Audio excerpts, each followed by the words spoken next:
Oke, halo Bola Spotters, jumpa lagi dengan saya Muhammad Alif Aziz Mardiansyah, reporter dari bolasport.com. Nah, saat ini saya ditemani oleh Saya Hadi Prasetya dari jurnalis bolasport.com. Nah, balik lagi di acara Basa Basi, bahas sepak bola dalam negeri.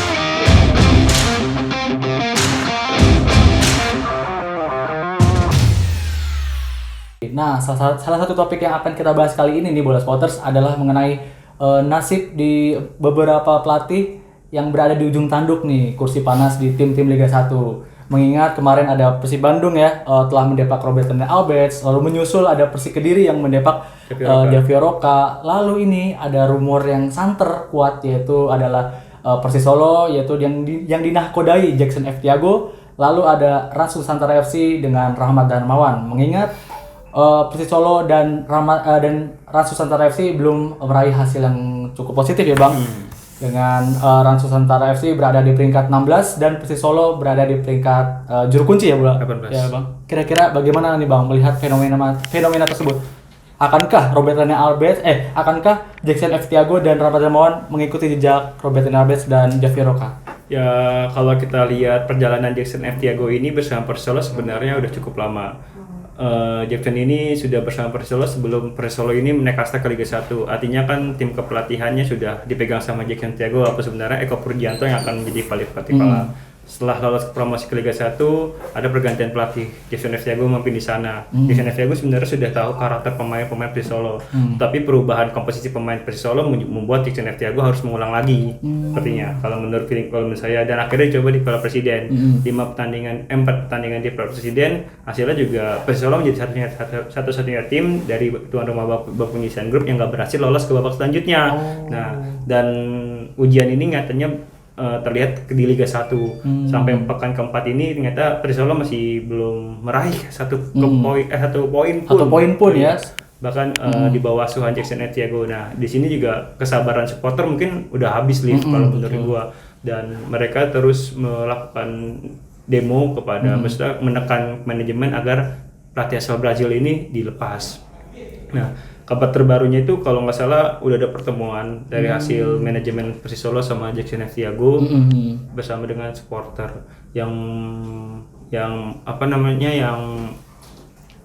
menghasilkan kalau Jackson F. Tiago ini diberikan kesempatan satu kali lagi. Oh, satu match lagi ya Bang? Nah, setelah ini mereka akan melawan Bayangkara FC. Waduh. Di tuan rumahnya Bayangkara. Berat juga Bang ya? Berat. Tidak mudah ya itu? Tidak mudah. Salah satu ujian yang tidak mudah. Dan ini menjadi sebuah petaka juga bagi Jackson yang dimana dia harus bisa meracik strategi bagaimana caranya bisa mendapatkan poin setidaknya, bukan hanya menang, poin, seenggaknya poin kalau menurut gua. Bayangkara FC ini bermain di kandang ini cukup apik ya. Lawan Persib Bandung 2-2. Lawan Persebaya menang 1-0 ya. Menang 1-0. Artinya kan memang cukup menarik, cukup bagus juga dan kuat juga Bayangkara. Di sisi lain sebenarnya komposisi pemain Persis Solo ini sebenarnya juga sudah cukup bagus dengan diperkuat beberapa pemain yang bahkan kalau bisa dibilang pemainnya tuh pemain cukup wah juga ya. Kayak di James Xavier sama Fabiano Beltram kan. Sementara di lini tengah ada Mesidoro yang cukup bagus juga kalau menurut gua.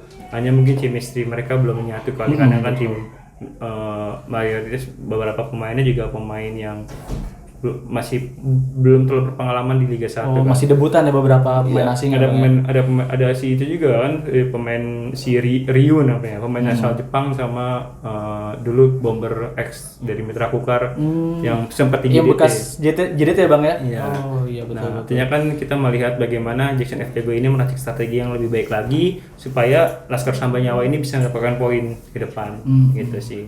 Nah, tadi kan udah bahas tentang Jackson F. Tiago dengan Persis Solo. Nah, salah satu tim promosi lainnya yang juga di ujung tanduk ini adalah Rahmat Darmawan bersama Rans Nusantara FC. Nah, Bang Hari melihatnya bagaimana sih nasib Coach RD ke depan bersama Rans Nusantara FC? Nah, ini kan kita kalau mau bahas Rans kita mau hampir sama dengan Persis ya, sama-sama tim promosi. Hampir mirip ya Bang ya? Hampir sama-sama tim promosi. Karakter pemainnya juga hampir sama mayoritas. Bahkan kalau bisa Rans ini kan pemainnya banyak buat pemain baru yang datangkan nama RD. Betul. Tapi kan RD ini juga pernah menangani Rans waktu di Liga 2 dan membawa Rans promosi ke Liga 1. Nah, mungkin ada yang situasi berbeda di sini ketika belum stabilnya pemainan Rans di Liga 1. Rans waktu lawan PSIS Semarang cukup bermain bagus 2-2. 2-2, betul. Namun ketika bermain kandang menjamu PSS Sleman udah unggul 3-1, akhirnya seri 3-3. Lalu bermain di Bali dengan lawan tuan rumah Bali United kalah 3-2, dan terakhir main kandang lawan PSM udah unggul juga 1-0, kalah juga 2-1. Artinya kan seharusnya setiap tim ini mereka tuh bisa mempertahankan cara bermain mereka supaya tidak di comeback lah oleh tim lawan. Itu yang dipertanyakan oleh RD. Kemarin kan kita ke Pakansari. Kita nanya langsung kan ke RD bagaimana situasinya jika dengan pertanggung jawaban dengan hasil ini kan. RD bilang kan kalau seandainya dia harus fokus ke depan. Mulai dari awal sampai dengan tujuh pertandingan kita akan terus ketemu dengan pemain-pemain yang selama ini mempunyai papan atas. Tapi itulah tantangan buat kami, buat kita, buat saya. Sekarang semua tim ya nggak ada yang terlalu superior. Kalau dilihat dari skor yang kita dapatkan juga, kita lawan Bali kita kalah sedikit 3-2, ini juga kita kalah sedikit, dan kita juga lawan Semarang, lawan Sleman. Artinya kenapa? Artinya semua possibility bisa terjadi untuk kita juga bisa memenangkan pertandingan. Jadi menurut saya sekali lagi untuk mengenai hal-hal yang hari ini menurut saya perlu kita perbaiki menghadapi pertandingan lawan Persija berikutnya. Saya rasa itu Bang.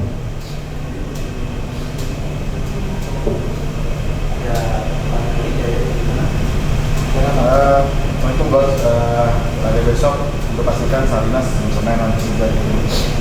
Antisipasi gimana nih Coach untuk persiapan lawan Persija Sleman? Yang kedua, ada mungkin permintaan dari Coach juga nggak sih ingin buat pada besok nih Pak Bos Safri Ahmad dan termasuk kali aja dengan adanya Arabi besok lawan Persija bisa menang di kandang.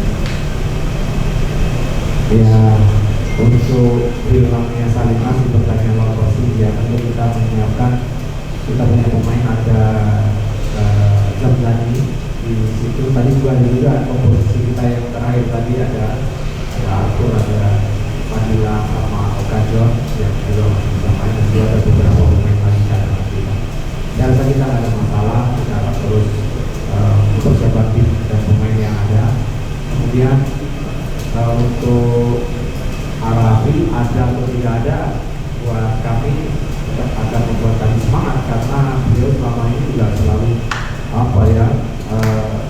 terus memberi motivasi, terus memberikan komitmen dengan kita tidak pernah terlewatkan ya hak kita. Jadi artinya itu sudah bagian dari perhatian yang harus kita balas kemudian dengan bermain semaksimal mungkin. Tetapi tentu kalau memang ada waktu kemudian bisa hadir, itu kami juga senang. Tapi kita juga tidak harus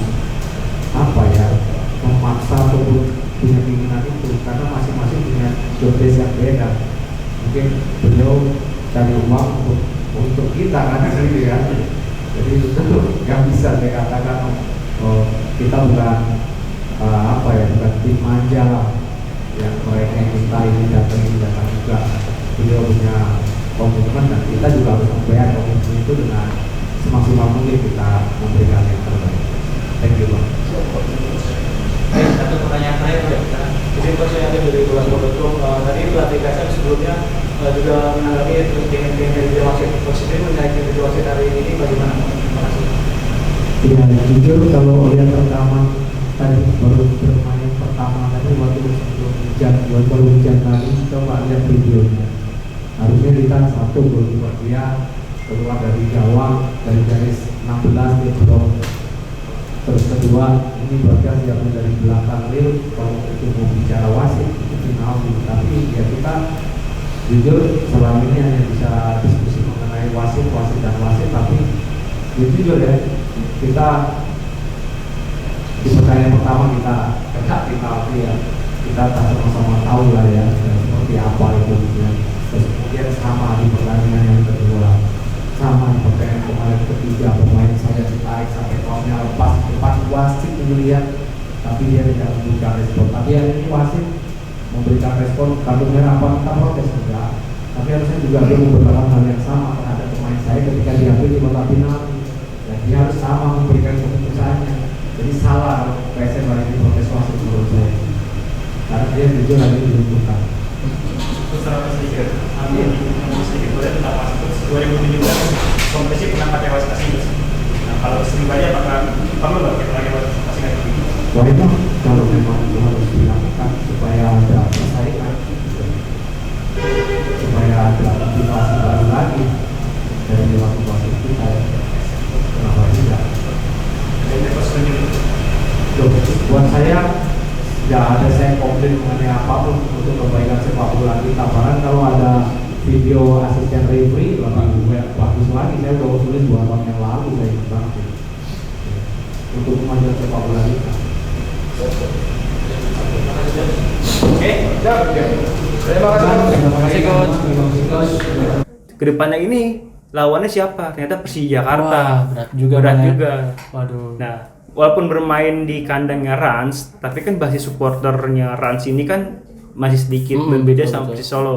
Nah, kita nggak tahu apakah ada tekanan dari supporter atau enggak. Gue berpikir sih sepertinya tekanan supporter sedikit deh.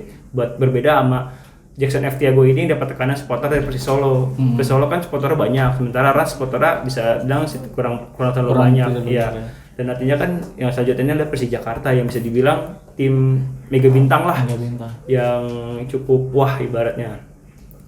Apakah RD bisa menang lawan Persija? Ya mau nggak mau harus menang, karena kalau tidak menang ya nasibnya akan di ujung tanduk. Nah, berbicara ujung tanduk nih, kira-kira melihat fenomena yang udah tadi Robert Lena Abets di Depak Persib, lalu Javier Roca Persik.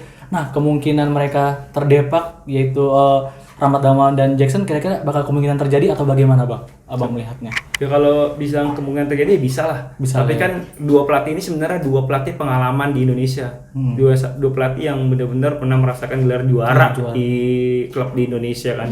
Nah, artinya kan bisa dibilang semua ini tergantung performa dari pemain. Kalau siap pemain mereka mau bangkit, pasti mereka akan berusaha keras semaksimal mungkin mendapatkan poin gitu sih. Nah, terakhir ada tanggapan nggak sih, Bang, mungkin dari Jackson F. Tiago ataupun Rahmat Damawan terkait kondisi ini, Bang? Kan tadi udah sedikit agak menyinggung nih tentang pertanggungjawaban. Nah, jawaban dari Jackson lalu jawaban dari Coach Ede seperti apa, Ya Bang? kalau Jackson bilang kemarin dia akan maju terus. Maju terus ya, Iya. Bang, ya. Dan RD bilang ini jadi tanggung jawab dia dan dia harus fokus ke depan.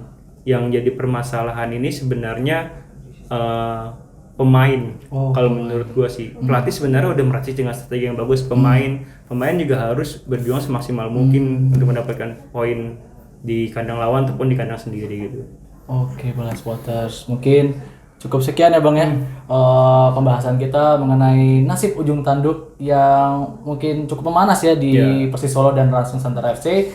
Oke, cukup sekian Bola Spotters. Jangan lupa pantengin terus situs bolasport.com dan YouTube bolasport.com, dan juga jangan lupa subscribe dan nyalakan loncengnya ya, Bang Ari. Siap.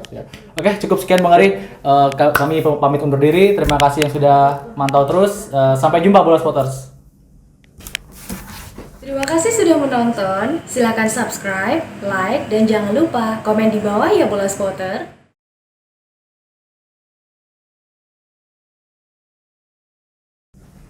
Roll and action.